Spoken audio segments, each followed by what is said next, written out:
question for you. How do you track a request that you send via email? For example, let's say that you emailed a coworker asking for a file or emailed a vendor or a client requesting a task to be done. How would you track those requests? Do you use sticky notes? Set up follow-up reminders? Write it down on a task list? Pray that you'll remember? As long as it involves recording it somewhere, I'm sure that whatever you use will work. That said, I've developed a little trick for doing this that I want to show you. Let's say that you're sending an email out that you need an answer on.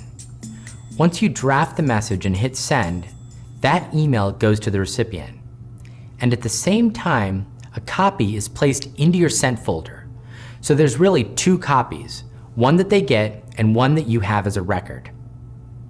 Now, if you need that email, you'll have to dig into your sent mail to find it among all of the other messages that you've sent. It's not that difficult, but it can be cumbersome, especially when there's an easier way. So I do this a little differently. Instead of just hitting send after I've typed the email, I BCC myself, which creates a duplicate copy that goes into my inbox. I then take this copy and stick it into a folder that I call Remind. I know I could just grab the copy from my sent mail, but that's too much of a pain and it's avoidable. If it hits my inbox, there's no way to ignore it, which prompts me to put it into my Remind folder. Once I move the email into my Remind folder, it's a lot easier to find and respond to than it would be if it was embedded with the rest of my sent email. I've just got a handful of emails in my Remind folder to track down and follow up on. If you take a look at the Remind folder, which I've added here as a new folder into my stack, and for me it's my fourth folder, you'll see there are a number of advantages to this approach. First, the email I BCC'd myself on is date and time stamped.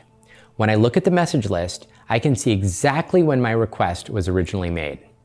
Second, it's also really convenient to see all of my outstanding requests in one place. I can quickly scan through them and see if I need to follow up on any particular email. Third, if I need to follow up on it again, I just end up adding to the original email message, which contains my previous request or requests. I've had cases where I've had to follow up with people 6 or 7 times to get a response, and it becomes very clear to them that they can't shake me. This is really useful when the situation requires for you to stay on top of an email thread or send multiple messages to get a response. The overall process is simple, and I'm going to show you what I mean. You identify an email for follow-up, and this can be from any folder. You BCC yourself. A copy goes to the inbox.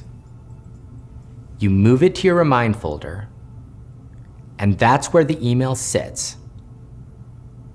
If you need to follow up again, you'll email from the Remind folder and BCC yourself again, and repeat the process until you get your answer.